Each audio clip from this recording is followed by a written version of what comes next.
All right, guys. So again, good morning. Um, let's continue right with our assignment. Again. Do I have the handout right on this architectural drawings? And I created right. I went ahead and again I apologize for being MIA so far. Where are these? There we go. But yeah, definitely have had to take care of some unforeseen events. But good that you're here, right? I appreciate that. As a good student, whether you're here because pure coincidence and did not check the announcement, right? But um, still, I mean, that's all I have to say. My little speech. Most likely, right?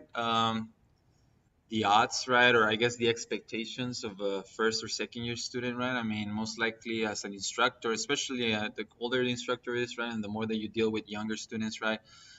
There's always this sort of feeling, right? I was like, they're just young, or what can you expect, right? I mean, don't even, it's just not even worth it to get upset, right? But there's only thing that I can share with you, right? And it just depends how much you want to get ahead, right? It's just try to be as responsible as you can, as early as you can. I mean, don't have to be waiting for someone to chase you. Thankfully, part of our profession in architecture, it's a lot of freedom. I'm not gonna lie to you. It's a lot of freedom and it's a lot of expectations too. Right? I mean, yes, you do have supervisors and people looking over you and kind of following up on what you're doing, but everyone is taking care of something. Even the supervisors and managers, right? Project managers or whatever. Everyone has something to take care of, and it's a team effort at an office, and that's something that I really enjoyed. Um, and so that being said, that right now, remember that you're building your professional skills right now, and always, strive. I mean, I have to be there. He's not gonna be there. I'll be there. I mean, I can use this time right now, because the instructions were otherwise on the announcement on Blackboard. Right, there was no class cancellation. If anything, I was going to be absent today, but again, I mean, my mom's driving me right now, right? My mother. You know what, Mom? We're done. I can make it right there into class. Let me just check in if there's anything because I haven't checked in with my class yesterday as well. So let me stop by. Let me just stop by and see how things are going, right? Because I also wanna, it's also personal expectations as well in terms of my classes, right? And I want us to do good work all around. So anyway, that's my speech. I know you guys have it, but the sooner that you can prove and show that you're trustworthy, right, and that you're responsible for your own things, I think the more that you have for you, right? I mean, more opportunities, whether being professional, jobs, whatever, right? I mean, and I think hopefully that's something that we all strive for and strike for, right? Be there and that no, I got this and I can handle responsibilities. Of course, there's always unforeseens, right? Unfortunately, just like happened Tuesday. But anyway, here we go, guys. So I shared with you guys this file, and this is the continuation of our assignment. And the idea is to bring to life these drawings, right? These architectural drawings. There you go. Now, you guys might be familiar either from freehand or from, just in general, right? I mean, architectural readings or whatnot, and the sort of a presentation of a drawing. You see, it's very different. What I guess as always states, um, what it depends who your audience is, right? Who you're communicating with. But remember that by nature, right, floor plans and architectural drawings are diagrammatic, right? They're not really a depiction of reality, right? We're actually cutting through the building. We're doing sort of an X-ray, right? And there's a lot of representation going on, right? It's not so straightforward. Um, so part of this presentation, right? Part of making this readable, it's helping the reader, especially if you have a client or you're working with a person that is not architecturally inclined or educated, right? Reading floor plans and architectural drawings takes a little bit of getting used to them, right? The language and vocabulary used there, right? And this is regardless if it is a hand drawn or a digital drawing, right? Some rules apply, and there's some that again you add, especially in the beginning of the project, right? Especially when you're trying to get the client excited and you're trying to communicate that vision with the client. And what helps? Well, a sprinkle of reality, quote unquote, colors, materials, furniture, right? I mean, things that people can relate to and like, oh, I got it. I see a couch, living room. I can picture myself Sunday night football, right, or whatever, right? I can see that space. Okay, the food will be there. I can travel through here, right? Okay, that door right there, maybe it's not in the best place. Okay, what is it? A dining? Okay, that's one, two, three, four, six table, six people, sink and six, right? And you start engaging them in the conversation, right? Because at the end of the day, this is their project. I mean, you're tailoring something for someone else, right? So you want them to get involved, but it's sometimes hard to get involved in something that, if you've ever gone to a party or something that they speak a different language, like, hey guys, this is cool and all, but like, what are we talking about? Like, I don't understand. It can happen the same with architectural drawings. So you have to invite, right, in certain way, the people who is reading this, right? And of course, there's the artistic part, which I've always talked about. I mean, is architecture an art or not really? I mean, do you have to be an artist to be an architect? There's all sorts of opinions on that, right? But this is an opportunity to represent or depict and demonstrate some sort of artistic values, right? Because we're dealing with color and dealing with textures and we're dealing with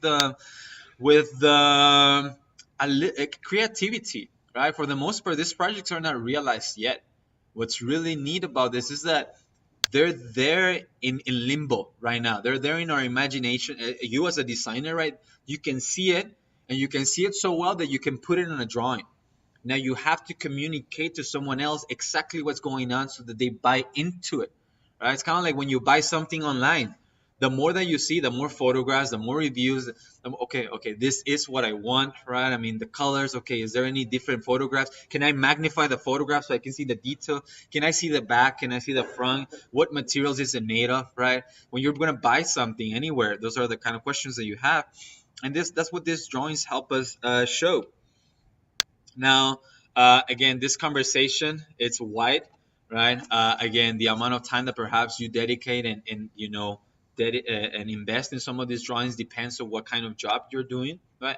But here in school, I like to show us go through what it is to illustrate drawings, right? And that's what we're doing, right? This is you look at the name of the file, right? This is architectural illustration, right? And it's just a way of again understanding and getting acquainted with architectural drawings. It's also a way to have fun, and it's also a way to work on that creative side that I know all of us have, right?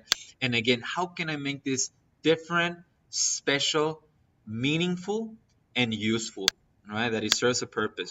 Now, what do we start seeing right away? Right now, all of the drawings that I'm going to go through right now, they are floor plans. Okay, they are floor plans of different types of structures and buildings. But again, let's just go through them, right? And there's going to be a sort of a vocabulary and certain things going on, right? What is the main things that we see stand up? Right? What are these?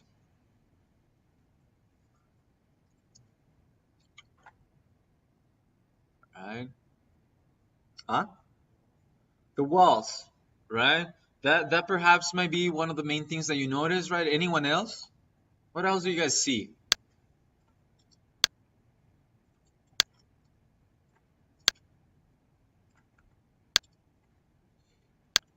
Right? I mean, yeah, from what you see, like straight from what you see, what stands out?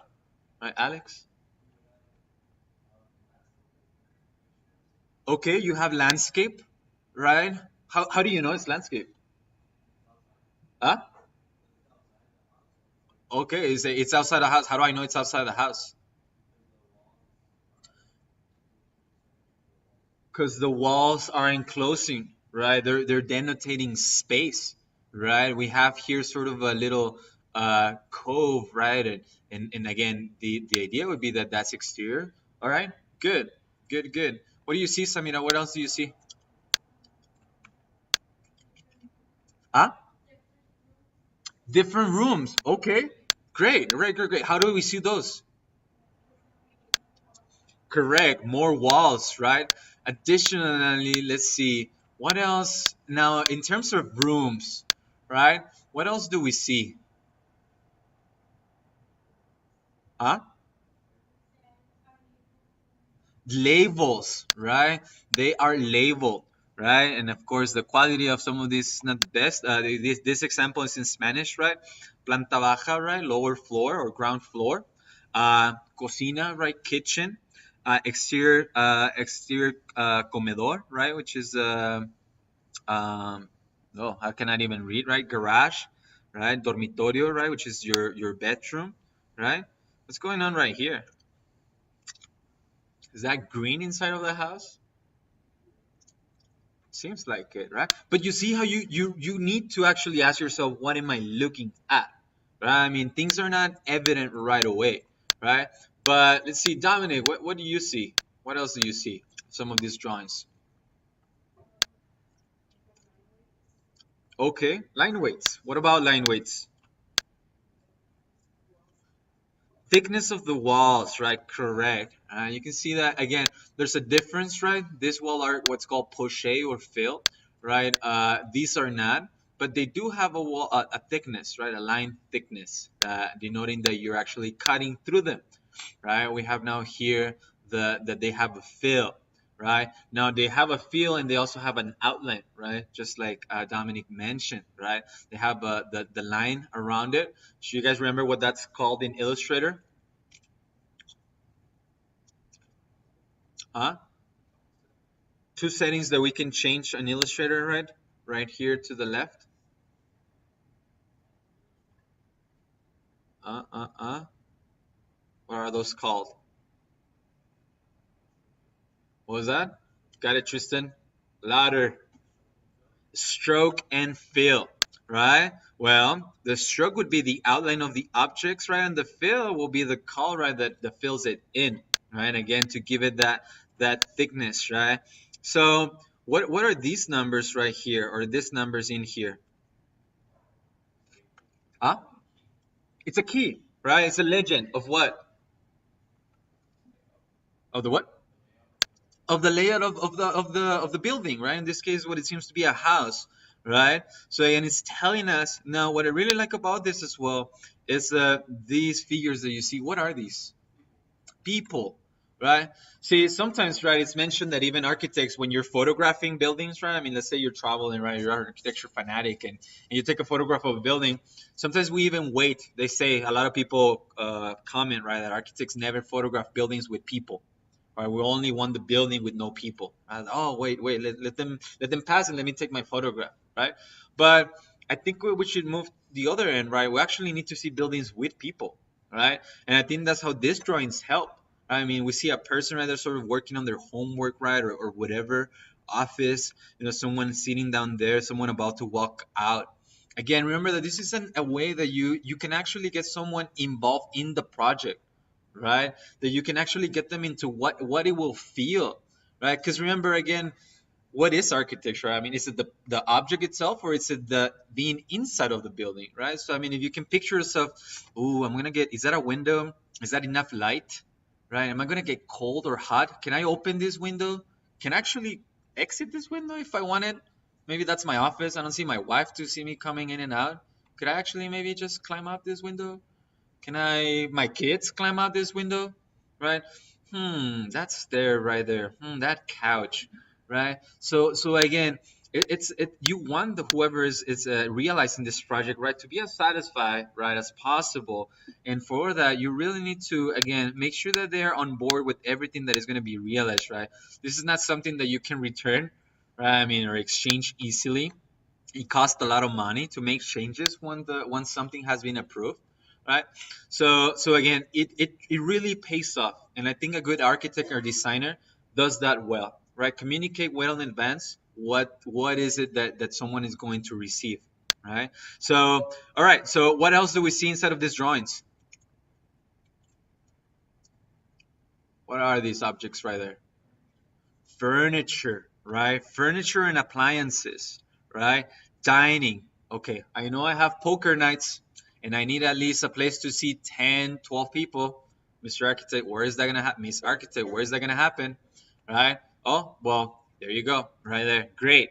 We watch a lot of TV, right? But how is this light going to help us see TV, right? Well, you have some shades right there, etc., etc. Right? So furniture, right? Now let's keep going, right? Materials we talked about, inside and outside, right? This is something that I wanted to point out as well. What is this right here?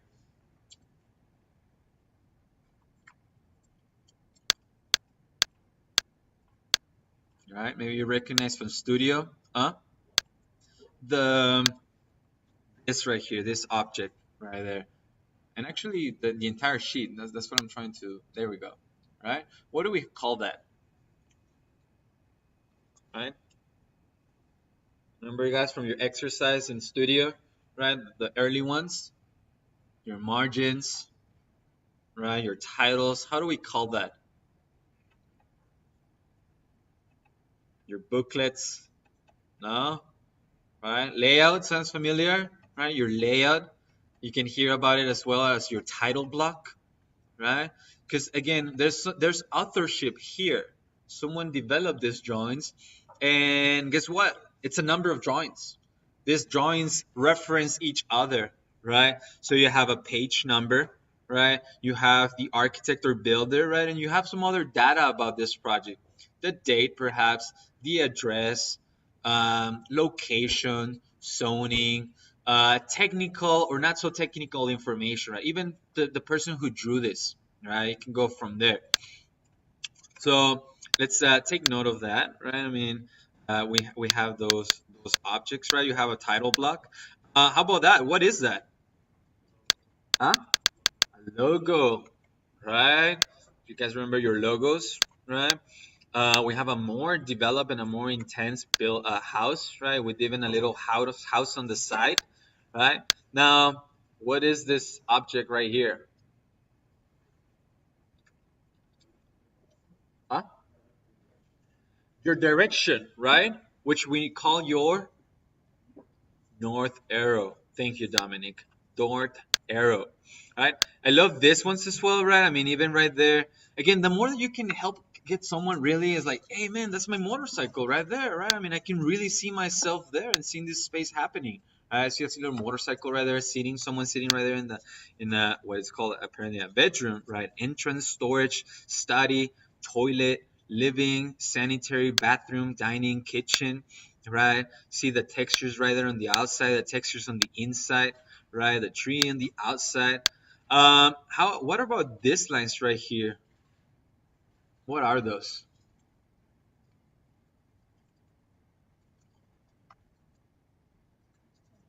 Huh? Guides. Okay, guides for what? Right? Huh? Correct, right? In this wall, they are actually a guide for the walls, right? Now, we saw this grid, right? A structural grid in our example here in this building where?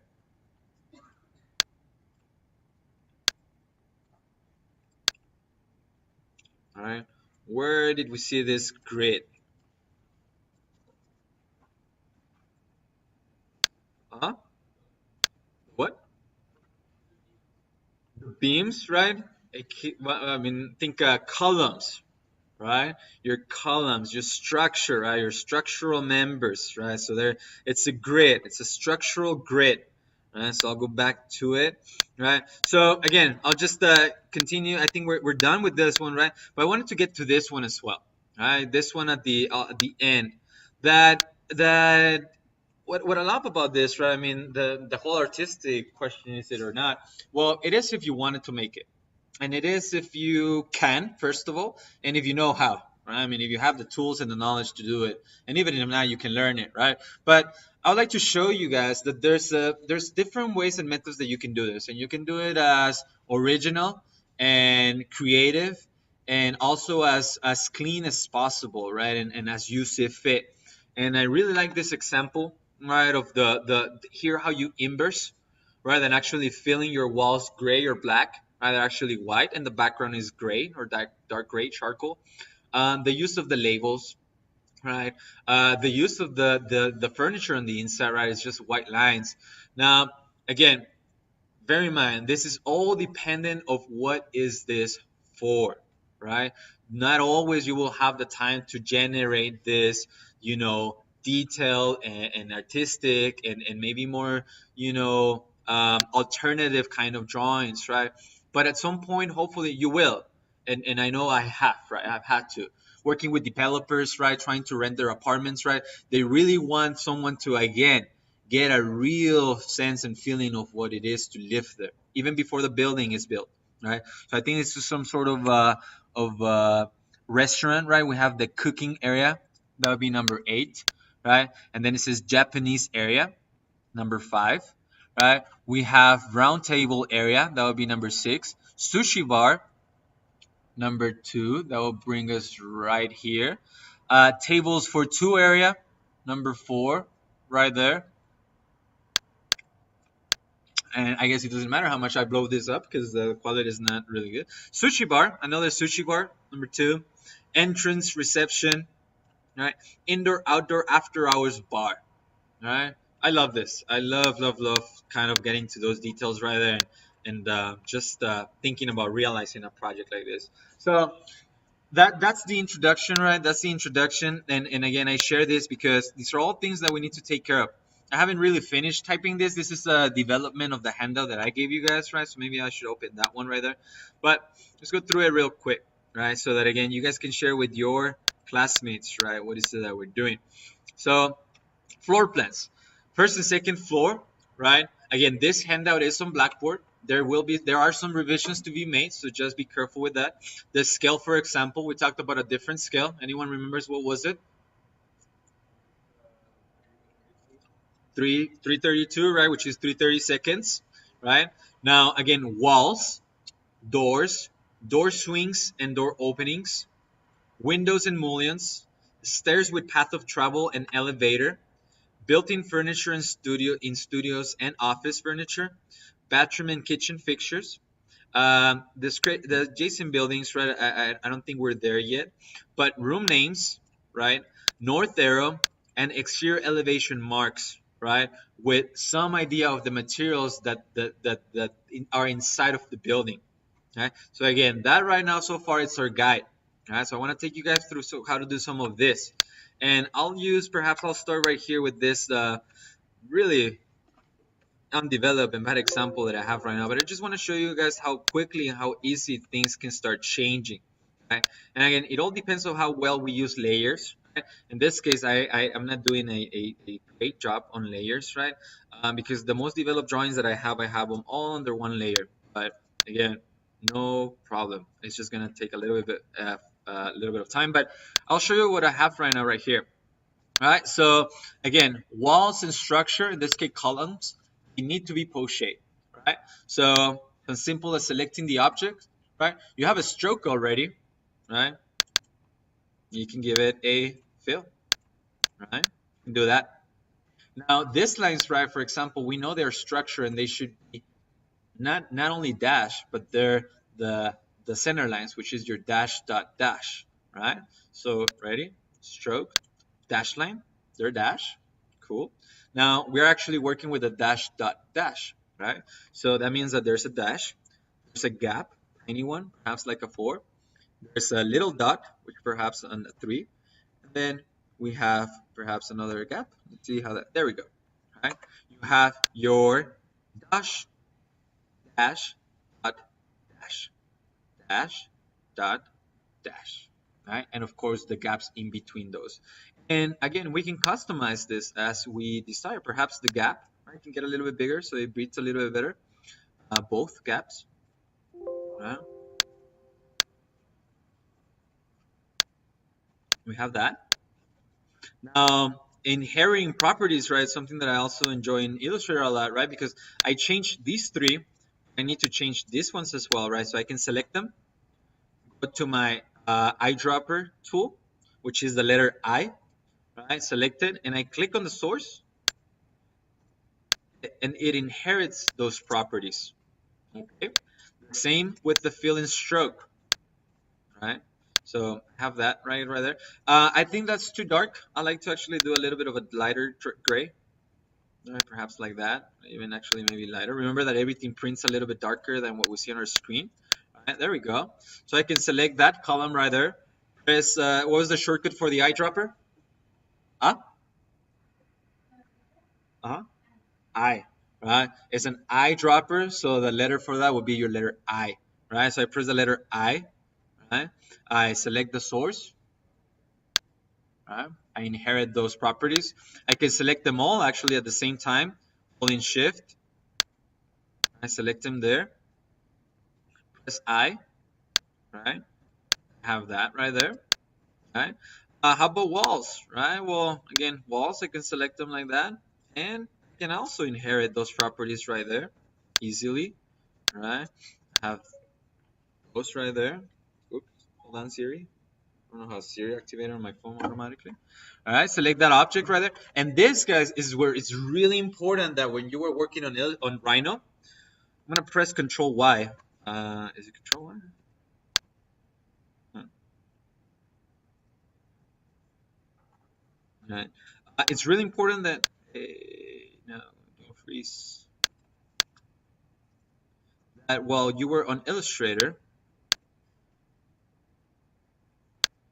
you used your snap correctly. And this is right. You use your O snap, right? Because if the objects are not close, right? If there's a little gap between two lines, your fill is not going to work on Illustrator, right?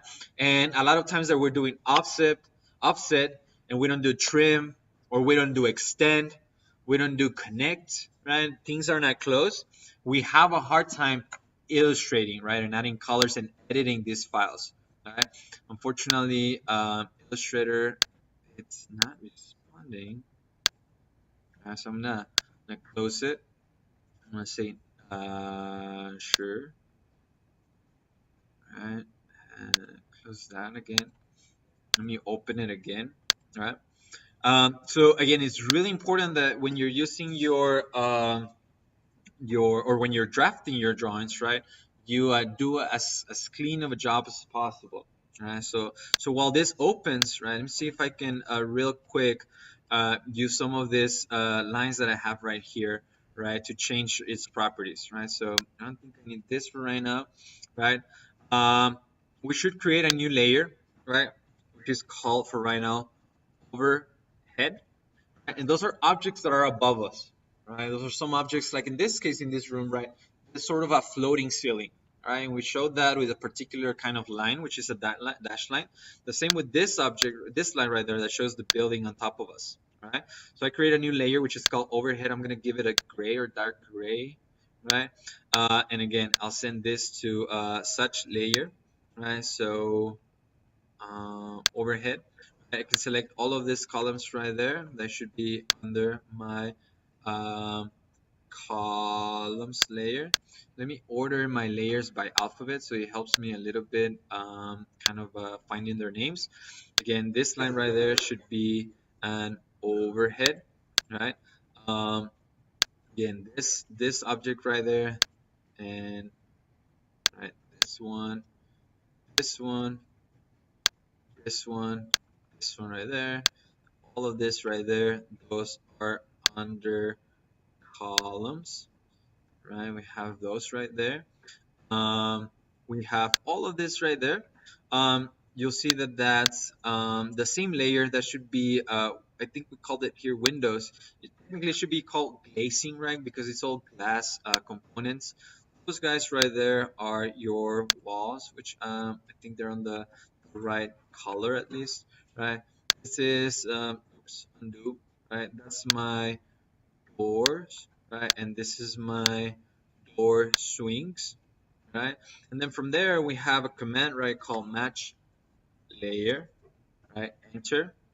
I select objects for layer change. All right, ready, guys? So I'll select all of my door objects right there. And again, if you guys were working in your teams, rather, perhaps you had to go through this exercise and making sure that you guys were using the same layers. And so those are the objects, right? One more right here. Right click, select the target, which is that one right there. Do this one more time for the swings right there. Pum, pum, right there. right? We click this, and again, the idea is that you will realize how faster you will become at this selecting. And this is where your left right selection types really help us. Let's see, right, where is my source? Be door swings right there. Right. So I select this guy's right there, and so match layer. Right, so select those right there. Right, pop, pop. Right, if I happen to click something by accident, right, uh, hold Control and select it again, and it deselects. Right, select those right there. So enter when done. Select the source, which is that one right there. I can do my windows at the same time. I don't have to do the match layer. I can just select them all at the same time. It's just a different technique. Right, so I can select all those right there. So those are now under Windows, right? Even though some of those are in tiers. All of this structure right here, right? That is under Windows right there, right? And so is this right here, right? Including this guy right there, because this is all that objects that we have there. Let's see. Let me finish this one's right here, and then last, maybe some other walls to those, and those are under walls. That I'll change my walls color just so that I can uh, maybe have a better idea of which ones I have changed and which ones I have not. So that should be under walls right there. That object right there under doors, right? And you see how, slowly but surely we are coloring our our drawing. And again, this is sort of a those these colors don't mean anything necessarily in terms of a finish. It means more in coordination. I mean, in objects. What are those objects in relationship to the rest, so that visually you can difference them, right? So that's window right there. And of course, I need a new layer, right, for stairs. I don't know if I have those. I do have a stairs layer already. There we go. It's that pink one. So perhaps I'll select all of this right here. Oops, stairs right there. Grid snap right there. And there we go. Let me do a save right here. Let's see if Illustrator is responding now. Open recent files. This guy right here, right?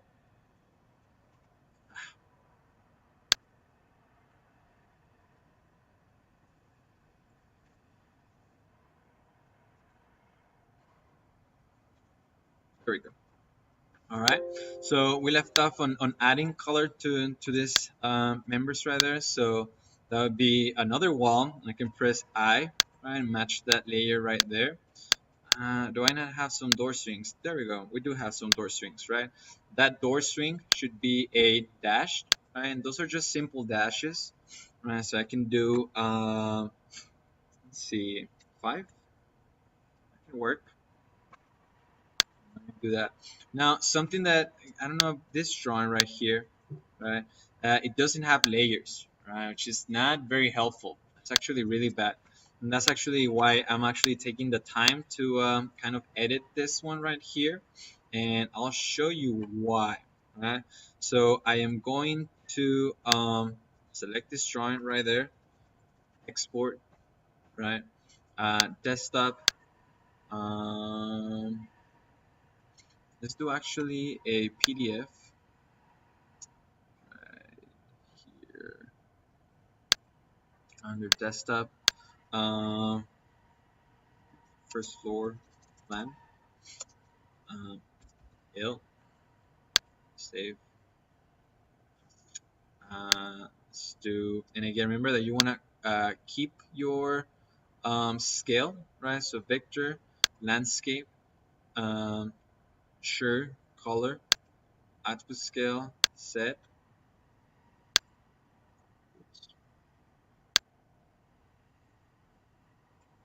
there, move it, and let's readjust it a little bit right there. Right click, our scale, right, 30 seconds, right there. Let's see what we get. Okay, minimize all of this. Of course, some cleaning your desktop never hurts, right? But of course, that's what the summer is for. Open this with Illustrator. And I just want to show you guys how to select multiple layers or multiple objects that are on the same layer simultaneously, right? Or with one. So I'll go ahead and open it from here. It's been giving me issues. File, open, first floor, ill, open. There we go. Alright, so again, very faint. Remember the last time I think for this exercise we just selected everything, right? Uh, if that happens to you, right, that you open the file and it's just one single thing, right? You see how everything seems to be grouped, right? It may be that it's grouped. It may be that if you right click on it, right, you see right there it says release clipping mask. Right? So if you click there, right, you see that everything kind of becomes its own object right there, right? There we go. Now, when you're here in Illustrator, let's say that I want to change, right, all my walls, right, simultaneously. So I select one object that is under walls, right?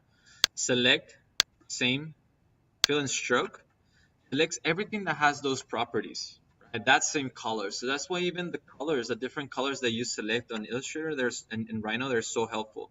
So I have them all selected together, right, in that room.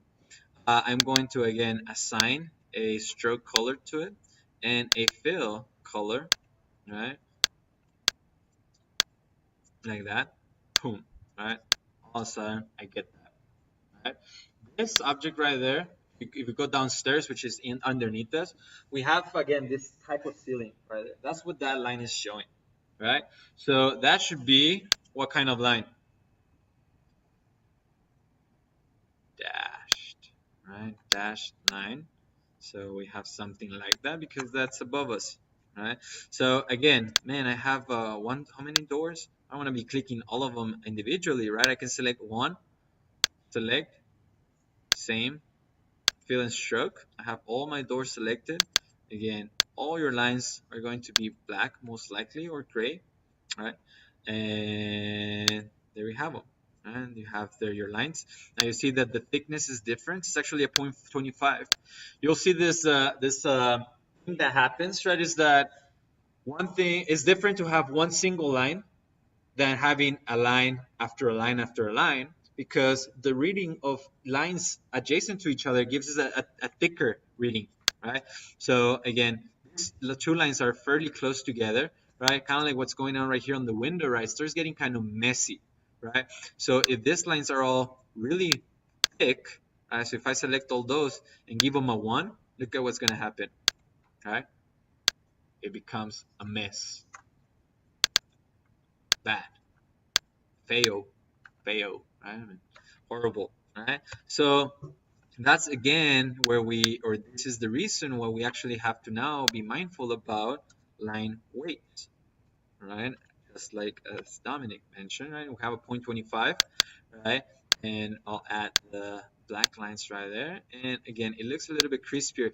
Even, right? If you want to get kind of go the extra mile, some drawings, right? It's not uncommon, right? I can reduce this thickness right there, say 0.15, right? So that I can come in here and give it a little blue. Right? That's the window right there. That's the glazing, right? That's the glass. And so we have those right there. That right there. Let's go to the door swings again. Select one object, select, same, fill and stroke. Now for the door swings, right, let's show them dotted, right? So stroke, dash line. Again, we have a 5. Let's do maybe a 5. Actually, let's do a 3 and a 5. See how that's looking. That's too much. I can see it right there. That's too open. That's too spread out. And if you guys actually can even see it right there. All right, so I'll select it again. Select, same, fill and stroke. Right. Let's actually change the color first so that we can see what we're doing. So I'll change it to black. Better. Right. Stroke. So that was too much. So let's do maybe a 2, right, and a 1. Okay. How about a 1 and sure. No, too much. And it's a honestly it's a back and forth pace, right? And again, that's why again, unfortunately, we cannot afford to spend this time in all the drawings that you're ever going to create, right? There's other software for this as well, right? You might hear a lot of professionals and people like, well, that's not worth it here in the office. That's not something that we would do. Of course, again, there's always a time and a place for every method, right? And not always this method is not always going to be the best one to follow, but at least in this case right here right now in where we're at, it does help us understand better the floor plans, right, in a less diagrammatic way. So you can see how automatically all of my doors have inherited those properties, right? I can select again one more time, select, same, fill and stroke, right? My windows right there. So again, 0.24 is good. Maybe I'll just bump it up just a tiny bit to 0.25, enter. And of course, the most important thing is that this is a black line. Okay. We have those right there. Now, for your stairs, you'll see that I'm on the handout, right? We're talking about a path of travel, right? That means for am I going up or am I going down? All right. Are these stairs taking me to a second floor or are they taking me to a what do you call it? Basement, right? On something underneath me, right? So those are easily drawn, right, with the line, right? Do your line, you bring it all the way to the break line, and I'll go through what that is in a moment, right? So I have a line. If you go to stroke, right, you see right here you have arrowheads, right? So they not always match, but sometimes they do. So if I click right there, there we go, we have a tiny bit.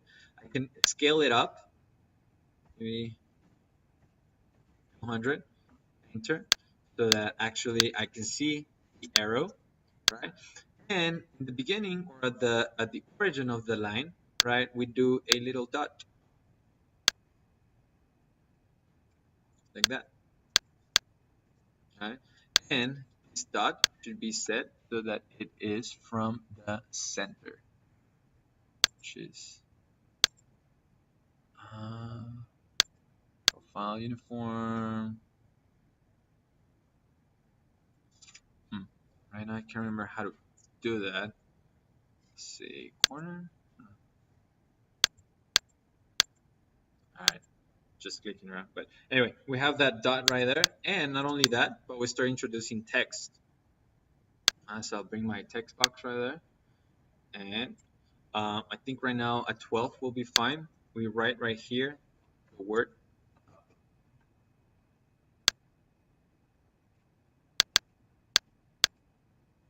and I think there's something off with my scale because this drawing is really small, or it may not be. No, maybe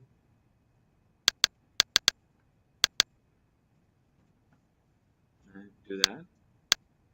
Center this, right? And then we're telling again that hey, you are actually going up, not down. Right. You are welcome to play with the different arrows that we have right here. Like maybe that one stands out a little bit better. Now, again, the idea being floor plan, right, and the rules of it, right, is that this cut line right there, the break line right there, we need to differentiate between what's again being cut, right? So I have 3 to 4 feet, right? And I'm doing my cut, right? And everything underneath that I see solid, but everything above that I see dashed, right? So that means that these objects right there, they should be turned on dashed, right? So maybe we can do a 3, uh, maybe 3, right? And of course, let's bring them to a black line so I can show you what that means. Oops. There you go.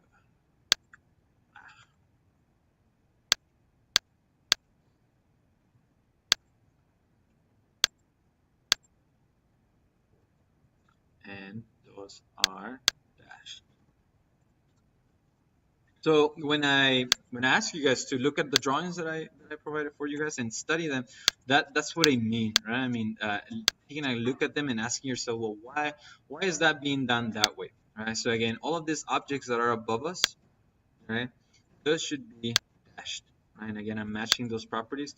They should be dashed, right? Because again, we're not looking at them anymore. They're actually above our cut line, right? And technically, we don't show that solid. Just like the way that we show the ceiling right here in this case, that there's something above us, and the same way that we're actually these two lines right here, right? That's the lobby, right? But we have those bridges above us, right? We show those dashed, right? Because again, we actually need to show that this is open, right? If I'm on the second floor standing here and looking down, I can see this stairwell right here. The same from this bridge. If I'm on the second floor, I can poke my head down and see what's going on down underneath. Now, last thing, right? It's some of the material of the floor, right? Floor. If you look at right now underneath you, right on the where you're standing, what is it? Huh? What are we standing on? Huh? Concrete. Any specific kind of concrete, Angel, would you say?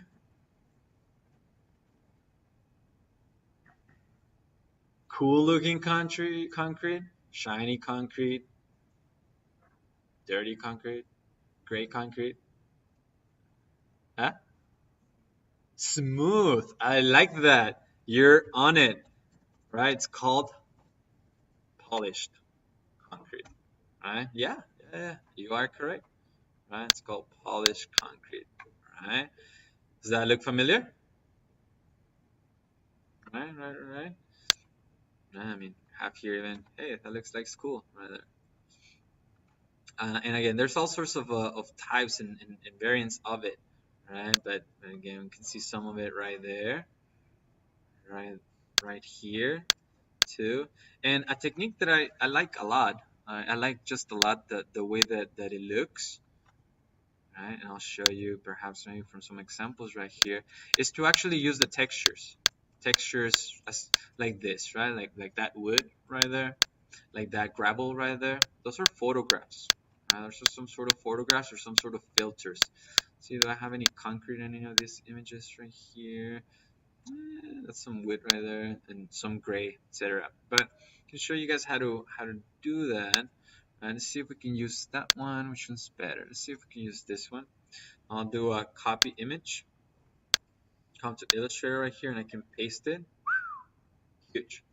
Now, when we do this, right, most important thing, well, one of the most important things, a lot of important things, of course, right, but one of the most important things, notice I'm creating a new layer. I'm going to send that image all the way to the bottom layer, right, because that, remember, it's the background, right, so all the lines need to be on top of those textures, right, but one of the main things that we have to be mindful about is scale, right. Right now, these little grains are bigger than the size of a person, and that's not correct, right? That's not realistic, right? So what I mean about that, right? If you actually again take a look of where you're standing, right now, or where you're sitting, your chair is sitting right now, right? You'll see that the grains, right, or the kind of like the noise of the concrete, I mean, is really small. It's really tiny. Right? I mean, you actually the noise, the grains, right? What I mean, kind of like this gravels right there. And you have to be mindful about that, right? So you actually need to scale this down, right? And then from there, it can be an exercise of kind of copying this, right? And then maybe, adding some sort of variation right there. Uh, it's part of the quality of this material is that it's not perfect, right? But if you, again, take a look at where you're sitting right now, right, you're going to see some lines on the floor, right? Right? Underneath Tristan, right behind Alex, right underneath the desk, right? For technology class, right? What are those lines called? Or what are they? And what are they for? Right? So what happens with concrete? Right? Yeah, right. I mean, it expands, right? And, right. So then it starts what? Cracking, right? Breaking, right? At certain points, you'll see that there's cracks in the concrete, and that's just natural, right? It's really hard. It's really hard to control it, right? But that's what those lines are meant for, right? I mean, there's a number of them, right? There's your joint lines, right? But they're also your control joints, right? Those control joints, right? I mean, if you think about it, when you're pouring this floor, right? I mean, just pouring one single piece, you can, but it's going to crack, right? So you have two options, or you can control where it cracks and you can give it a pattern as it has right now, or you just pour it entirely and it's just going to crack however it wants to crack. And again, you'll see that it's really hard to control. And just talk to the architect right from this building, right, and ask them about that. It's a really nice work and job that they've done, but it's always interesting to hear from them that they even wanted more. Right? I mean, that again, it just takes a lot of skill. But anyway, long story short, so we can bring a texture, right? We should definitely bring down the opacity of this, because again, yes, we want to bring in some texture, but we don't want to overdo it, right? We don't want to bring too much of a texture. Now, we can do that, right, and start tiling it. Now, there's another method that we can combine them in Photoshop that I'll share with you guys perhaps in a different session, right? But even that, I mean, starts kind of giving us a better um, idea, right, or a sense of the material of this room. Now, I'm not following necessarily the yeah the joints that are downstairs because I'm not really sure how is it divided or split. Right? But you see that actually worked really nice right there. I can copy this and bring them here. Right, have that right there. Uh, the idea again is to have it as seamless as possible, also following the actual pattern, right? That we wanna have aesthetically, right? There we go. Now this, for example, it helps again having your layer all the way to the bottom, right? Because if I had it otherwise, right, you'll see that now the material is on top of the wall, which that's not true. So if I send it right back or underneath it, it gets hidden behind the wall. I actually see it right here on the window, right? So we actually have to be careful. Either add a white fill to this so that it actually covers it, or just crop it. Right? And we hide that like that. Right? And then maybe I'm actually going to rotate this one so that I can kind of hide that joint right there as much as I can. Now I'm going to copy these and I'm going to bring them all the way up here. Right? Um, let's say that the material, right, which right now I cannot recall exactly. Let's say that the material of this room and this lobby right here or entrance was different. Right? We actually need to cut these textures right there. So it's those two. Let's see if it works grouping them. Right? I'm going to lock my top layer. Right? I'm going to use my pen tool. Kind of go around this, such creating a form on top of it. Right? All around this room. Right? And I'm gonna do a clipping mask. You guys remember about a clipping mask for your logos as well? All that.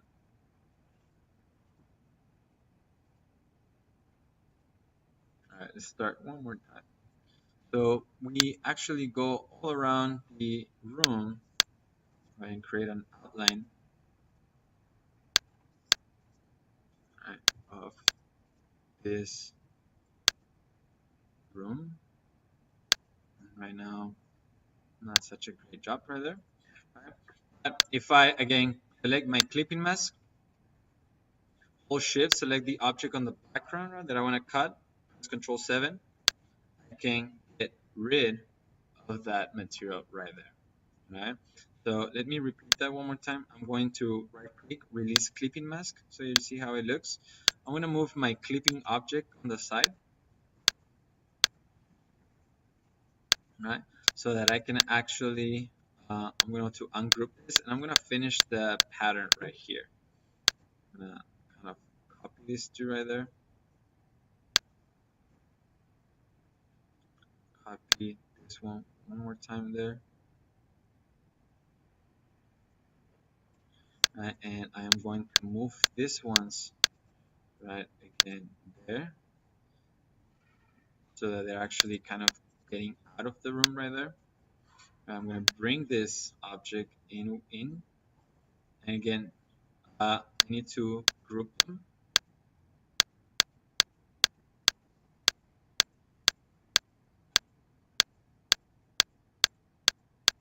like that. Control G.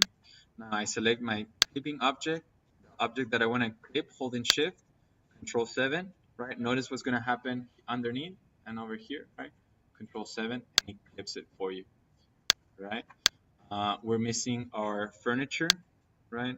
Say for right now, I think there's some sort of tables right there. Right. They don't have a material right now, but we do know they're white. Right. Say do it like this. Right. And we have a number of them. We have some rows.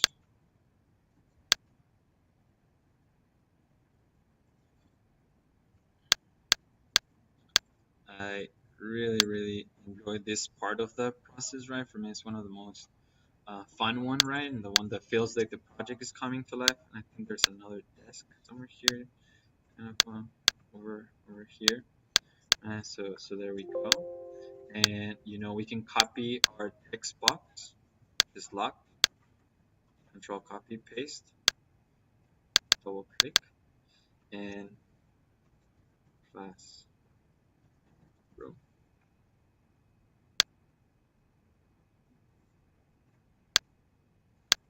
Perhaps if you give it a bold,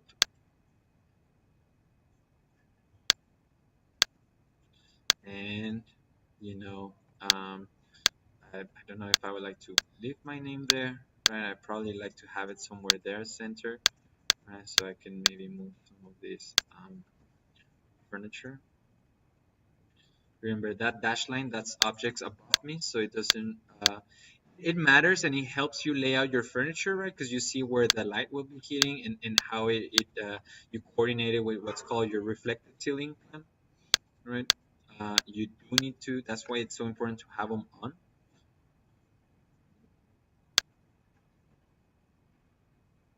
Right, and we have that right there, right? And again, okay, so we can already start about talking about.